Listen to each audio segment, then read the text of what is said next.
The Divine Arsonist, A Tale of Awakening. Written and read by the author, Jacob Nordby. Chapter 3. There was a loaf of French bread in the refrigerator, so I sliced a few pieces of it to broil while the soup heated.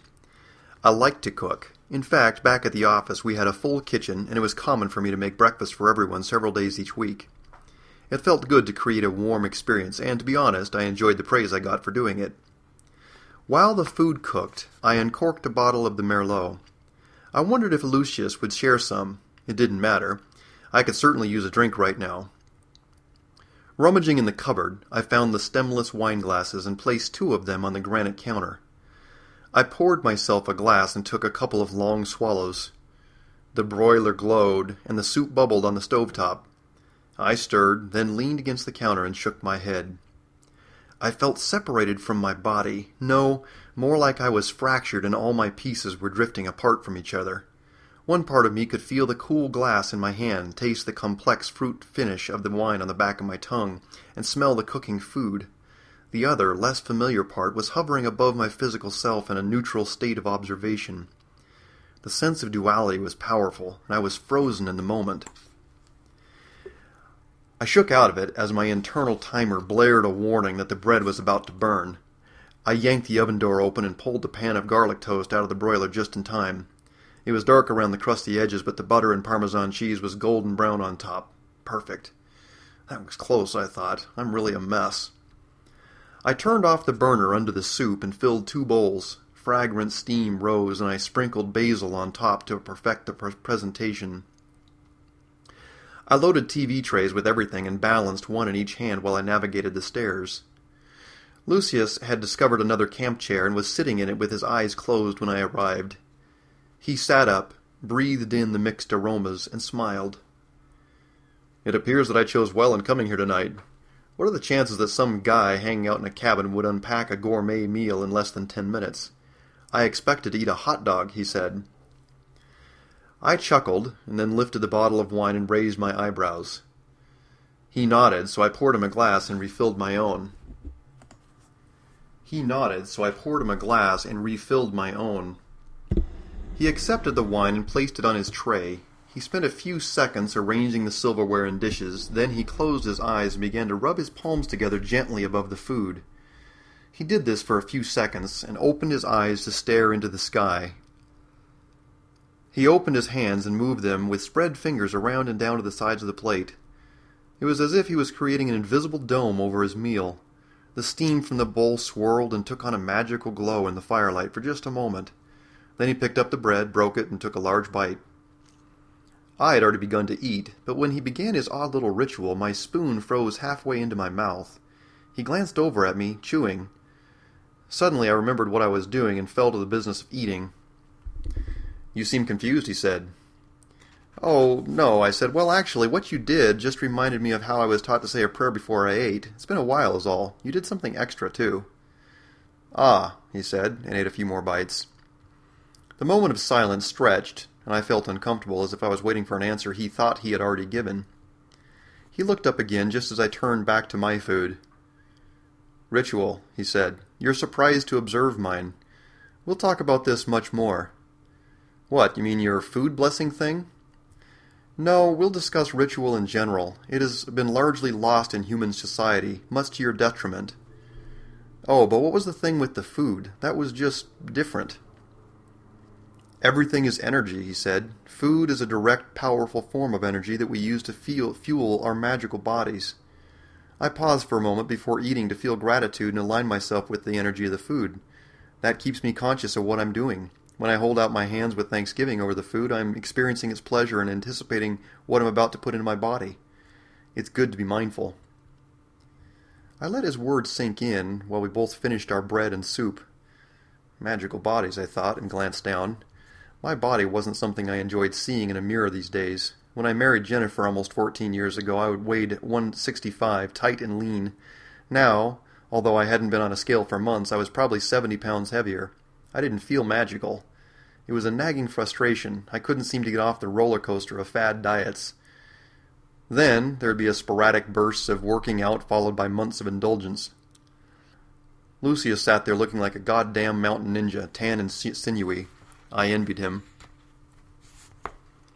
After a few minutes, we settled back into the chairs under the stars and sipped wine with the fire crackling between us. The quiet night was punctuated by sounds of small animals moving in the brush down the hillside. A breeze moved through our campsite and set the flames dancing. Sparks flew up into the darkness. Lucius swallowed the last of his wine, placed the glass on his tray, and leaned forward, elbows on knees. He stared into the fire, and his eyes narrowed. He glanced over and noticed me watching him. Then he gave a small shrug and clapped his hands together. A decision had been made. "You'd like to know what I'm doing here, wouldn't you?" "I'm not sure. I have a feeling I may not be ready for what you have to say." He laughed then. Quickly his mood became serious. "Yes, your feeling is not only real, it's appropriate. I'd like to have a way to ease you into this, get you accustomed first. Things are speeding up, though, so that isn't an option. You're going to have to trust me more than you normally should trust a stranger. It won't be easy at first." I felt a chill and shifted close to the fire. I leaned forward to face him.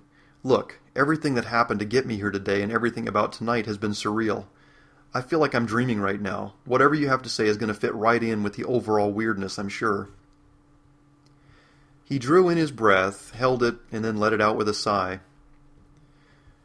"Here it is, then. Your planet, all of humanity, is facing massive change.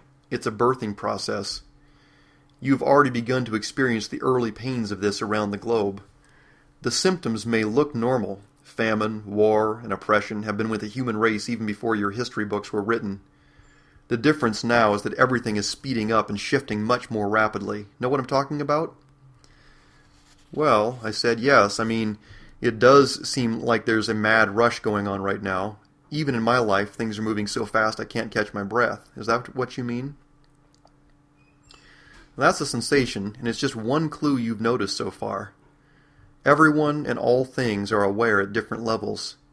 You've been on the edge of waking up for some time, so you probably have had that acceleration feeling more than other people," he said. "Now that I bring your attention to it, can you think of other things you've seen or sensed?" "Honestly, I've noticed that I'm tired. It's not that I just need some time off either. I sometimes wake up in the middle of the night and feel terrified I won't be able to keep up much longer. There's nowhere for me to stop. I've always thrived on hard work and challenge before. Now things are spinning faster and faster. I can't imagine what will happen if I lose my footing, but it feels as if I'm getting closer to losing it every day. It's an impossible situation." He nodded. "Yes, can you think of another word for what you're feeling?" I closed my eyes and said the first thing that came to mind. "I feel stuck." "Ah," he said, "well put. You are stuck. Most of the human race is stuck. Stuck, but moving at an ever-increasing speed, headed for a crash. Before we talk about that, I need to caution you about something. You've identified your basic condition. As we examine this, you'll find yourself recoiling from the implications that emerge from the picture we'll paint of your life. It's going to be hard for you to believe. Don't worry about it right now, but remember I said this. It'll help you keep your bearings as we go." Even as he spoke, I felt resistance to my own statement rise inside me like a solid object. How could I say I was stuck? I lived a life most people envied. If I walked down the streets of Boise on any day of the week, I was certain to run into at least a dozen acquaintances who thought well of me. I played by the rules, worked hard, and achieved a lot. I had a gorgeous office, a comfortable home, and a great family. Yes, I was in debt, but so were most young entrepreneurs. I was on the right track. It was just a matter of time. I felt foolish and disgusted with myself for allowing the negativity to cross my lips. Lucius fixed me with his stare. "You see what I mean," he said. "You spoke from your truth, exactly what you felt. Now your ego mind is busy trying to invalidate that and put you back in your place." My eyes filled with tears, and I turned my head to hide the emotion. A great sob rose up and sought to burst out, but I swallowed several times and took a long breath. I turned back to look at Lucius, but my head felt pressurized as if I had stifled an enormous sneeze. I was dizzy. Lucius was gazing at me with such a look of piercing compassion that I was undone in an instant. My whole frame convulsed, and I pushed out my vocal sorrow so ferociously that I almost threw up. I wanted to be self-conscious, to control this outburst in front of a stranger, but I could not. I surrendered to the tsunami of grief and pain. It didn't matter how I looked, this force had me in its grip. I was rolled over and over by it while hot tears and strings of mucus ran down my face. My diaphragm constricted repeatedly, and I felt as if the bones of my chest would crack and burst open, revealing the dark vortex of grief inside me. Minutes must have passed, but when I regained my composure, I discovered I was on the ground beside the fire on all fours. I felt warmth from the flames on my face and pine needles under my fingers. My eyes and nose throbbed, swollen and raw. Lucius knelt beside me with his hands held a few inches above my back. I heard him speak softly in what sounded like a foreign language. I didn't understand the words, but they soothed my spirit, and I was able to sit up and take a long, ragged breath. Lucius still knelt with his hands outstretched, quiet now. He breathed deep and released it. "All is well," he whispered. "All is well." He opened his eyes, and we both looked at each other. His face was sober. He nodded, and strength returned to my legs. I struggled to the chair and leaned back, exhausted. With my eyes closed, I could hear him moving. He must have added wood to the fire, because I heard fierce crackling and fresh warmth blossomed on my skin. "Lucius," I said, still shaky but more tranquil than before, "what the hell was that?" He didn't answer right away, so I opened my eyes. He was poking around in the coals with a stick. "You experienced in your body what you talked about earlier and tried to rationalize. For once, you allowed the experience to be processed through your nervous system and bones and muscles. How was that for you?" It hurt. I don't usually get out of control. I mean, I cry sometimes, but not like that. I feel beat up. "Yes," he said, "you spoke the truth before when you said you're stuck. You have no idea how deep that condition is within you.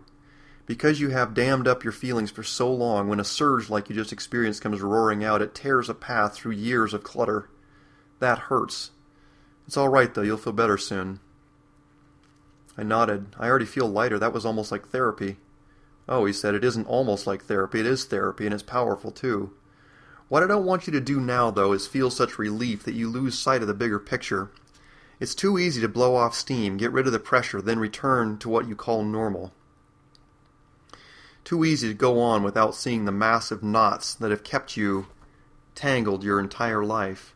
What you just experienced is the merest whiff of what will come if we continue together." I felt another chill at his words and shivered. "When you say that, I'm afraid. How did you make that happen a few minutes ago? What will our continuing on together entail?" "First, fear is to be expected. You're peering into the unknown, and humans dread that. I'm going to deal with the continuing on process later. As far as what I just did, that's a good question," he said. "It's not that I did anything. The very fact that I'm here with you stirs up energy you aren't accustomed to feeling." "What do you mean by that? The very fact you're here?" "I keep edging you closer to the truth," he said, "so here it is. I mentioned a while ago that your planet is under severe stress. The entire organism is experiencing a pressure of massive change that are underway, but most people are only vaguely aware that anything is happening.